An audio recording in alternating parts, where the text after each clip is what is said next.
नमस्कार, आप देख रहे हैं न्यूज़ 24। आपके साथ मैं हूं मानक गुप्ता और मैं मिलने आया हूं 27 साल के एक युवा से जिनकी लोकप्रियता हिंदुस्तान में ही नहीं दुनिया भर में आसमान छू रही है।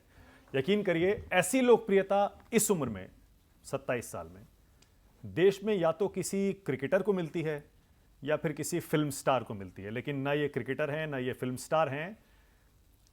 अब पता नहीं इनको मैं कैसे एड्रेस करूं, खुद इन्हीं से पूछ लेता हूं। पंडित धीरेन्द्र शास्त्री जी, जी स्वागत है आपका न्यूज़ 24 बहुत बहुत पर। धन्यवाद न्यूज़ 24 की पूरी टीम को, सभी दर्शकों को बागेश्वर धाम की ओर से जय तो श्री। कैसे आपको मैं परिचय कैसे कराऊं, क्या बोलूं, संत बाबा बोलूं? छोड़ करके, साधु छोड़ करके, संत छोड़कर आप हमको आचार्य जी, महाराज जी, शास्त्री जी इनसे संबोधित कर सकते हैं। पर जब कोई बाबा कहता है ना, तो हमको भीतर से कुछ अलग टाइप का होता है कि हमको लगने लगता है कि बोल दे इनको कि ना तो दाढ़ी है ना मूंछ है, बाबा मत कहे भाई।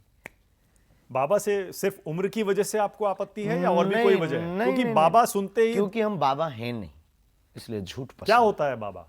बाबा मतलब जिसने वैराग्य धारण किया हो, जिसके अंदर वैराग्य की भावना आ गई हो, संसारिक मोह से बाहर हो। बाबा वो है जो केवल ईश्वर तत्व में विलीन हो। बाबा वो है जिसकी अवस्था भी हो, ज्ञान में भी वयोवृद्ध हो और आयु में भी वयोवृद्ध हो। आयु में हो या ना हो, पर शक्ति चेतना इन सब में निर्मोही हो।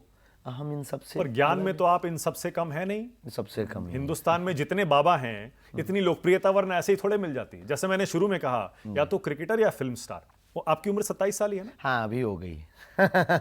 27 साल में इतनी लोकप्रियता, आपको कभी कभी खुद हैरानी नहीं होती है सोचकर ये कैसे हो गया ये सब? ये करने वाले बालाजी, करवाने वाले बालाजी। हम तो माध्यम है, तो हमें कोई हैरानी नहीं, सब सहज बस चल रहा है। जो हो रहा वो बालाजी की प्रेरणा से स्वीकार है। तो जब आपने कथा वाचन शुरू किया था या इस तरह का जीवन शुरू किया था, तब कभी सोचा था कि इतनी लोकप्रियता मिल जाएगी और सारे मीडिया वाले हमारा लाइन लगाकर यश इंटरव्यू लेंगे? पाने के लिए कोई कदम हुआ नहीं, तो इन सबको पाकर के हमें कोई आश्चर्यचकित नहीं, क्योंकि हमारा ध्येय सनातन को जगाने का था, ना कि खुद के यश को पाने का। तो यश कीर्ति अगर मिल रही है तो वो सहजवश मिल रही है, वो मिल रही है उनके कारण। हमारा नाम बागेश्वर धाम नहीं है। I am not Bageshwar Dham सरकार, I am only Dhirendra Krishna. पर नाम तो आपका इसी नाम से प्रचलित है, संबोधित बाबा है। बागेश्वर धाम। हाँ, तो हमेशा जब बहुत बड़ा नाम में कोई बहुत बड़ा रिश्तेदार मंत्री हो जाता है तो लोग उसी से पहचान करते हैं। तो आप नहीं चाहते आपको कोई बाबा बागेश्वर धाम कहे? हमको ना कहे, बागेश्वर धाम हनुमान जी को कहे, हमको तो आचार्य जी, महाराज जी ये कहे, इससे प्रिय था। पर कोई तो वजह होगी, आपने सोचा जरूर होगा कि इतनी लोकप्रियता हाल के 6-8 महीने में मिल गई आपको, जबकि आप कथा वाचन कितने समय से कर रहे हैं? हाँ, 11-12 साल तो लगभग दरबार के लिए हो गया और कथा के लिए भी इससे थोड़ा ज़्यादा हो गया। तो ऐसा 6-8 महीने में क्या हो गया कि अचानक इतनी लोकप्रियता बढ़ गई? नहीं, पहले भी ये सब था पर कम, एक सीमित दायरे में, अब असीमित हो गया। अचानक तो कुछ हुआ नहीं, उसकी नियति है, परमात्मा की लीला है और वो हमसे कुछ करवाना चाह रहा सनातन के लिए, और हम कर रहे हैं। और ईश्वर करे कि हमारी मति सुमति बनी रहे।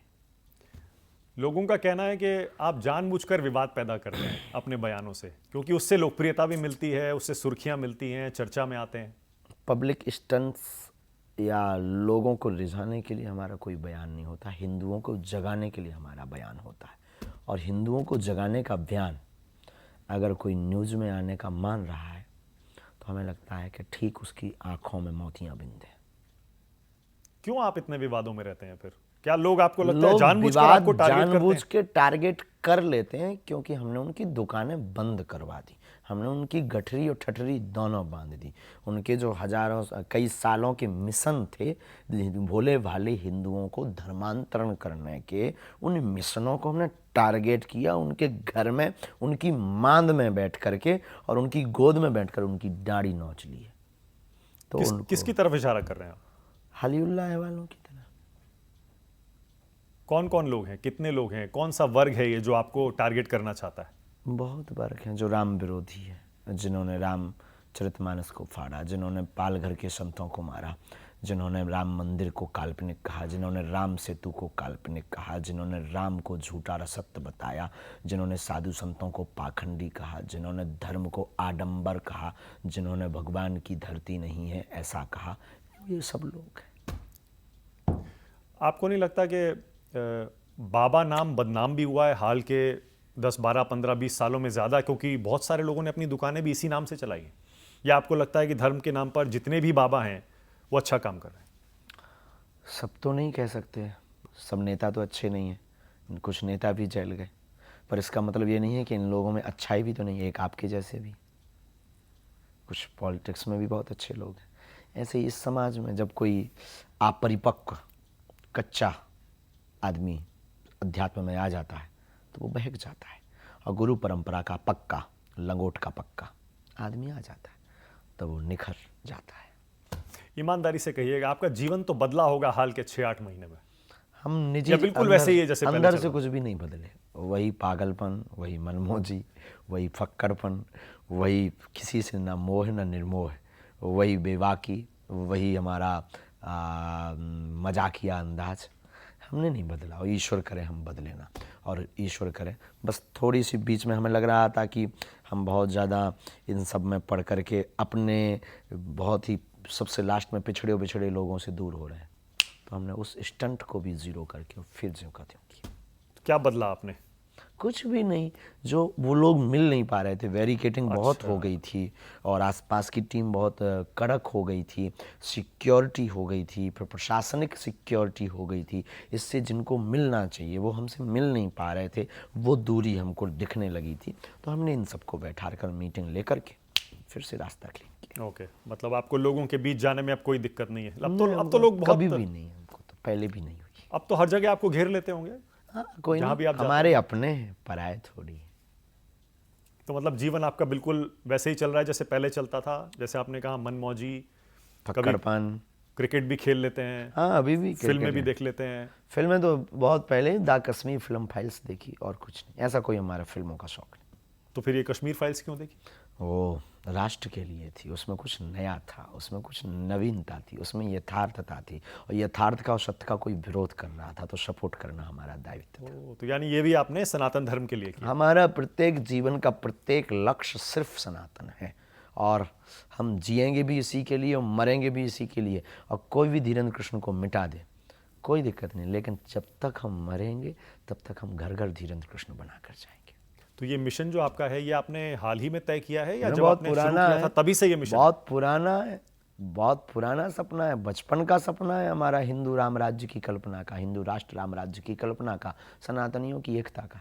बस टाइमिंग अब है तो शॉट लगा रहे हैं। तो मतलब जब स्कूल जाते थे तब भी मन में यही चलता था? बिल्कुल, हम तो इसी इमेज के साथ, हमें लगता कि हमारे जीवन के, हमारी याददाश्त का जो हमें याद है कि स्मृति भी इसी से शुरू हुई।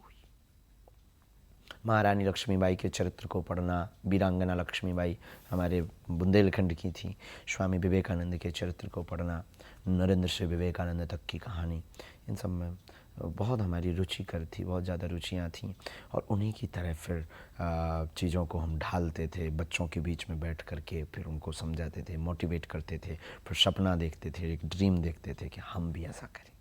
मतलब स्कूल में क्लास में आप पढ़ने के बजाय बच्चों को पढ़ाने लगते थे? ऐसा तो नहीं, पर चर्चा आपस में जो बच्चे फ्रेंडली मित्र बन जाते थे उनके साथ ऐसी चर्चा करते, पढ़ाते नहीं। मैं कहीं पढ़ रहा था कि आपने बताया क्लास में बच्चे आपसे पूछने आते थे कि मैं पास हो जाऊंगा या नहीं हो जाऊंगा, मेरी हस्तरेखा क्या कहती ये है? कृपा हमारे परंपरा में 3 पीढ़ी से है। दादाजी भी दरबार लगाते थे, उनके भी गुरुजी दरबार लगाते थे, तो बचपन से ही हमको ये हस्तरेखा का, कर्मकांड करने का, लोगों के बारे में विचार बताने का भाव, और ये सब कृपा थी। तो लोग बच्चे भी सहज बस विनोद में, कुछ गंभीर में, कुछ सच में जानने आते थे। तो दादाजी करते थे, फिर पिताजी भी करते पिताजी थे? ने नहीं, दास को ही सेवा मिली। फिर तो स्कूल से आपने जो ये सिलसिला शुरू किया, तो कब तक आपने पढ़ाई की स्कूल में? पढ़ाई तो वैसे हमारी 12वीं तक रेगुलर है, बीए हमने प्राइवेट की है, जो हम आपको बिल्कुल रियल बताते हैं। बीए हमने प्राइवेट की है, लेकिन रेगुलर में हम लगातार नहीं जा पाए। जाते थे तो शिक्षक मना कर देते कि आप मत आया करो, क्योंकि अगर हम 9वीं कक्षा में बैठते थे तो सभी कक्षाएं एक कर लेते थे। तो शिक्षक बोलते थे मत आया करो?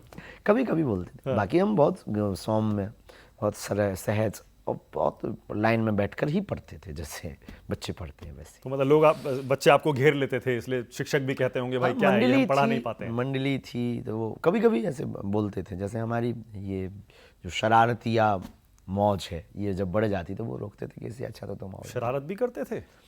छोटी मोटी बच्चों में होती है, मन मौजी। कोई ऐसी कभी उल्टी फुल्टी शरारत नहीं। अच्छा, तो कितने मार्क्स आते थे एग्जाम में? ऐसा तो याद नहीं, पर 12वीं में हमको 5,000 रुपया मिला स्कॉलरशिप।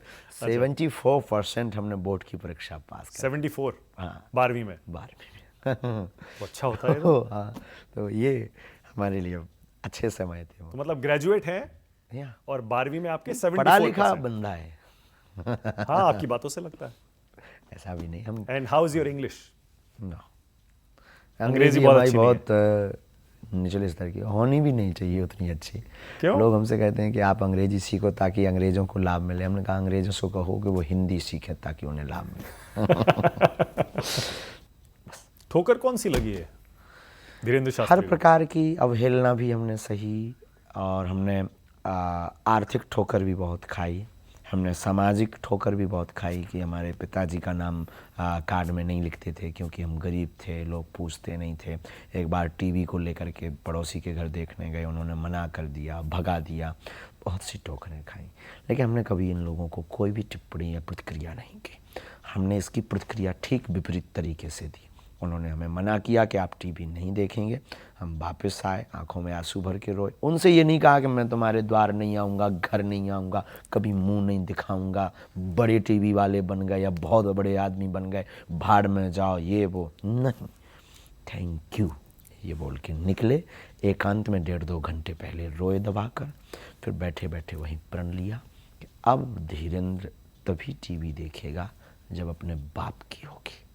और जब अपनी टीवी खरीद ली, उनको बुलाया, 1.25 किलो लड्डू लाए, 1 लड्डू खिलाया, थैंक यू। तब भी नहीं रुके, फिर प्रण लिया कि माय डियर अंकल जी, अब हम तब मानेंगे जब तुम हमें टीवी पर देखोगे।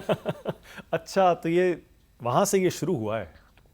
हमारे जीवन में ऐसे जुनून रहते थे, अभी भी है, बताते नहीं हैं, करते अंदर ही। बताइए, एक टीवी तक नहीं था जिसके लिए आपको अपमान झेलना पड़ा, और आज टीवी पर सब जगह आप ही छाए हुए हैं। तो आज अभाव से ही प्रभाव की यात्रा प्रारंभ होती है। तो आज जब कथा करने जाते हैं तो आप कितना पैसा लेते हैं? कुछ चार्ज करते होंगे ना कथा का, या ये सब नहीं, दक्षिणा जो भी हमारे दे दे जीवन कोई? के 2 पार्ट हैं। धाम की आने वाली दान पेटी को निजी जीवन में खर्च नहीं किया जाता है, ये वहाँ की परंपरा है। तो चढ़ोतरी आती है, बाकी किसी से फीस हम लेते नहीं, मिलने की फीस है नहीं, दान हम लेते नहीं है खुद से। जो आपका कार्य सिद्ध हो गया है, आपकी आस्था है, आपकी निष्ठा है कि बागेश्वर धाम पर कन्या विवाह हो रहा, प्रतिदिन भंडारा चल रहा, और आपकी श्रद्धा जगी कि हमें भी सेवा में, नर सेवा में, मानव सेवा में दयावश कुछ करना, तो वो वहाँ जाता है। अब हमें निजी जीवन के लिए माता पिता जी भी हैं हमारे, पिताजी कुछ करते नहीं, तो कुछ खर्च तो चाहिए, तो हम कथा करते हैं। उससे जो हमें दक्षिणा मिल जाती, कोई कभी 2 लाख 5 लाख जो भी हमें दे देता है, तो अन्नपूर्णा के लिए कुछ जाता है, अन्नपूर्णा के लिए भी लोग देते हैं। और लोग हमारी कथा करा करके सिर्फ अपना नाम फेमस करते थे। तो अब हमने थोड़ा सा स्ट्रेटजी बदला कि आप हमारी कथा कराओ, लेकिन हम बुंदेलखंड में, हमारा पिछड़ा इलाका है, वहाँ ना पानी है, ना स्वास्थ्य है, ना शिक्षा है। तो हमने कहा कि आप कथा कराओ, आप अपना नेम फेम बढ़ाओ, हमारे कैंसर हॉस्पिटल हमें बनाना है, उसके लिए सहयोग करो। अब कैंसर हॉस्पिटल बना रहे हैं? 2029 तक बुंदेलखंड को हम लगभग 100 से 400 बेड के बीच का कैंसर हॉस्पिटल देंगे, चैरिटी वाला। क्या बात है! ये तो मतलब ये आपने नई बात बताई है कि आप हॉस्पिटल भी बना रहे हैं, और आपने ये तोड़कर भी बताया कि अपना खर्चा कैसे चलता है, और जितना भी आता है वो कहाँ जाता है, सारा सामाजिक कार्यों में जाता है। ओके, तो जो लोग आरोप लगाते हैं कि आप ये सिर्फ पैसे के लिए और लोकप्रियता के लिए, टीवी पर आने के लिए, वायरल होने के लिए लोकप्रियता करते तो हैं। हमारी पहले से भी थी, और वायरल, हमें कोई बहुत बड़ा धर्मगुरु बनना नहीं, मठ मंदिर हमें बनाना नहीं। मंदिर हमारा जो था वो आज है, थोड़ा मोड़ा सुधार होगा, लोगों की व्यवस्थाओं के लिए थोड़ा सा नवीनीकरण होगा। मठ मंदिर बनाना नहीं है, आश्रमों की हमारी कोई चाह नहीं, बहुत बड़े आचार्य बनने की कोई हमारी कल्पना नहीं है। हमारी सिर्फ सनातन एकता की कल्पना और हिंदू राष्ट्र और राम राज्य की स्थापना की कल्पना है। देश अभी ठीक दिशा में जा रहा है आपके हिसाब से? क्योंकि दुनिया भर में इतने ये प्रपंच हो रहे हैं, तो अब आप खुद अंदाजा लगाइए कि ठीक है कि गलत। हम कोई कोर्ट नहीं है कि हम निर्णय दें। नहीं, क्योंकि दुनिया भर में प्रधानमंत्री को लेकर जो छवि बन ये रही है, राष्ट्र देश का को लेकर जो छवि देखिए, बनी है, विदेशों में जो भारत का गौरव बढ़ रहा है, ये बहुत अच्छा है, होना भी चाहिए और ज़्यादा भी होना चाहिए। अन्यत्र जो देश बचे वहाँ भी होना चाहिए। और देश के अंदर आपको लगता है सब काम ठीक हो रहा है, या कुछ ऐसी चीजें हैं जो सब आप नहीं बदलना कह चाहेंगे? सकते हैं, सब तो नहीं कह सकते, सब तो कुछ भी ठीक नहीं होता है, सबका तो सब कुछ ठीक नहीं होता है ना। तो हम कोई अदालत नहीं है कि हम ये निर्णय दे पाएँ। भारत की 140 करोड़ जनसंख्या है, वो इससे ज़्यादा भी हो गई हमें लगता है, तो वो इसका निर्णय देंगे। क्या हिंदू राष्ट्र अभी है या बनाना बाकी है? अभी दिलों में जगाना बाकी है। कुंभकर्ण के बाद अगर कोई सोया है तो हिंदू सोया है। ये घर से बाहर नहीं निकल रहा, व्हाट्सअप खेल रहा है, ये सिर्फ टीवी के इंटरव्यू देख करके अपनी प्रतिक्रिया और रिएक्शन कर रहा है। ये अभी तक एकजुट नहीं हुआ है, अभी तक एकत्रित नहीं हुआ है। इसके मस्तिष्क में जो पॉइजन भरा है जातिवाद का, ये हमारा नहीं, ये अपने हित का, इसके बाहर जब तक ये नहीं निकल रहा है तब तक हम नहीं मान रहे कि हिंदू राष्ट्र है। और ये हिंदू राष्ट्र अगर होता तो इसमें रामचरितमानस की प्रतियां जलाई जाती। अगर ये हिंदू राष्ट्र होता तो क्या यहाँ पर हनुमान जी को और भगवान को काल्पनिक बताया जाता? अगर ये हिंदू राष्ट्र तो क्या राम सेतु को काल्पनिक बताया जाता? अगर ये हिंदू राष्ट्र है और आप हिंदू राष्ट्र तो साक्षी जैसी घटना होती, क्या ये हिंदू राष्ट्र है तो जो 33 टुकड़े जो कर दिए गए, फ्रिज में भर कर रख दिए गए, ये लव जिहाद के चक्कर, क्या ये होते? बहुत सारे लोग कहते हैं आप जो ये हिंदू एकत्रित हो जाओ, इकट्ठे हो जाओ, ये भड़काऊ बयानबाजी आप कर रहे हैं, जिससे माहौल और खराब अपने बाप को बाप कहना भड़काऊ है तो भड़काऊ बने रहना चाहिए। तो आप उन लोगों पर ध्यान नहीं देते जो इस तरह के आरोप क्या लगाते हैं? देना भाई, हाथी चलता है कुत्ते भौंकते हैं, कौन कुत्तों के पीछे पड़े? बेफिजूली में इंजेक्शन और लगवाने पड़ेंगे। तो एकत्रित हो जाओ से क्या मतलब है आपका? हिंदू एकत्रित हो जाए एकता, जो खंड खंडे एकता, सामाजिक मतलब समरसता, जातिवाद खत्म हो जाना चाहिए। सामाजिक समरसता। ओके, मतलब आप ये तो नहीं कह रहे ना कि जो बाकी धर्मों के लोग रहते हैं, नहीं, वो भी आ जाए हमारे पास, घर वापसी, बाहें फैलाएं, घर वापसी कर ले, स्वागत है। खैर उनके भी दादा परदादा रामलाल श्यामलाल ही हैं, तो उनको आना चाहिए। हमारी दोनों बाहें फैली हैं, हमारा सनातन तो सबको एक्सेप्ट करता है। क्या यूनिफॉर्म सिविल कोड उस दिशा में पहला कदम है? यूसीसी समान नागरिक संहिता एक देश एक कानून, बहुत अच्छा है, आप उसको सपोर्ट करते हैं? दिल खोलकर, हमें कोई दिक्कत नहीं। राष्ट्र हित के लिए जो भी हम सबके लिए सपोर्ट करते हैं, राष्ट्र के लिए। जनसंख्या नियंत्रण भी होना चाहिए? बिल्कुल होना चाहिए। अपने दो समस्या उनके है 12 आपके हिसाब से? बहुत बड़ी, किसी के 12 अपने 2। आपने अपने बारे में कभी सोचा है कि खुद आगे क्या करेंगे? आपने एक सामाजिक अपना मिशन तो बता दिया, देश को हिंदू राष्ट्र बनाना है, सनातन धर्म की सेवा में जीवन लगाना है, समाज ही हमारे बारे पर में आप सोचता ब्रह्मचारी रहता तो नहीं है ना? है। अभी तक तो नहीं। ओके, हम गृहस्थी मानते रहे, माता पिता के साथ रहे, उनकी छत्र छाया में रहते हैं, पर इसका मतलब ये नहीं है कि हम गृहस्थ हो गए। ऐसा भी मत आप, पर ऑप्शन तो है ना, ऑप्शन विकल्प है। खुला है। हम साधु नहीं है, ये कह सकते हैं आप। हाँ। हम सन्यासी नहीं। वो हाल में चर्चा में आई थी एक वो MBBS की छात्रा जो कह रही थी मुझे, सब चलता है, ऐसे तो बहुत आपके लिए आते होंगे प्रपोजल, आते रहते हैं। कृपा है। कभी कभी आपका नाम जया किशोरी जी से जोड़ दिया जाता है, हम कभी मिले नहीं, हमने कभी समझा नहीं। पर आपने अपने लिए आगे का कोई रोड मैप तैयार किया है कि सनातन इतने साल तक ये करना है, उसके बाद ये करना ऐसा है, कुछ भी नहीं। शादी हमको तो करनी है, सिर्फ नहीं सनातन- करनी है? शादी करनी है, ये करनी है। रोड मैप तैयार है। बस सनातन का रोड मैप हमारा कोई, हमें सिर्फ सनातन का कार्य करना है, हमें सिर्फ सनातनियों को एक करना है, हमें अपने युवान भाई बहनों के दिल में हिंदुत्व को भरना है, कूट कूट कर। तब तक शादी नहीं करनी है? नहीं, ऐसा नहीं, ऐसा नहीं है? बीच में हो जाएगी, हो जाएगी? चलता रहेगा, माता पिता जब आज्ञा करेंगे। अच्छा, माता पिता तय करेंगे? हमारे कोई भी ऐसे प्रण थोड़ी। और कैसी लड़की होगी जो धीरेन्द्र शास्त्री का दिल ले जाएगी? माता पिता जाने, जो उन्होंने तय किया जो वही? माँ बाप आज्ञा देंगे। हमारे जीवन में हमारे भगवान वही हैं, तो जो भगवान हमारे आज्ञा करेंगे हम तो उनके दास और भक्त। पढ़ा लिखा समझदार व्यक्ति तो यही कहता है ना कि चमत्कार जैसी कोई चीज नहीं होती है, कोई किसी का भविष्य कैसे बता सकता है? इंसानी जीव, अब हम तो बता रहे हैं, तो वो पढ़े लिखे को हमारे सामने आना चाहिए, हमसे सामना करना चाहिए, और हम उनके भविष्य तो नहीं, पर जो गतिविधि उनके मन मस्तिष्क में होगी, या तो वो हमारे जैसा करके बता दे, नहीं तो हम उसको उससे ज्यादा करके वो गुरु कहते के हैं कि पास। वो कहते हैं कि आप सोशल मीडिया से वो जानकारी जुटा के तब बताते हैं। एक व्यक्ति, 2 व्यक्ति, 3 व्यक्ति, लाखों लोगों में रैंडमली, और आपसे ही कह दिया जाए कि तुम किसी को लेकर के आओ, हाँ। आप जिसको लेकर के आप आइए कल हमारे दरबार में, आप जिसको उठा करके लाएंगे रेंडमली सब बता देंगे आप। अरे बिल्कुल। बहुत धन्यवाद पंडित धीरेन्द्र शास्त्री न्यूज़ 24 से बातचीत करने के लिए। और इतना लंबा चौड़ा इंटरव्यू मैंने पहली बार, क्योंकि धीरेन्द्र शास्त्री जी से मुलाकात की है, इसीलिए किया है ताकि हमारे दर्शक खुद तय करें कि ये रहस्यमयी एक शख्सियत, ये मैं इसलिए कह रहा हूँ क्योंकि इनके बारे में बहुत सारे सवाल थे जो शायद अब उनके बहुत सारे जवाब आपको मिल गए होंगे।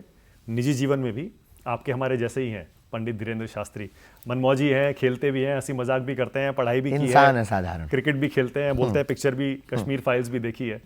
कुछ एक्टर एक्ट्रेसेस मनपसंद बताना चाहते हैं? नहीं हमारा कोई ऐसा पसंद नहीं, नहीं है हमारा एक ही एक्टर पसंद है, हनुमान जी। हनुमान बहुत धन्यवाद, बहुत धन्यवाद। नमस्कार, मैं हूं मानक गुप्ता। अगर आपको हमारा ये वीडियो पसंद आया हो तो इसे लाइक और शेयर जरूर करें, और हाँ, हमें सब्सक्राइब और फॉलो करना ना भूलें ताकि आप देश और दुनिया की कोई खबर मिस ना करें। तो जुड़े रहिए हमारे साथ और देखते रहिए न्यूज़ 24।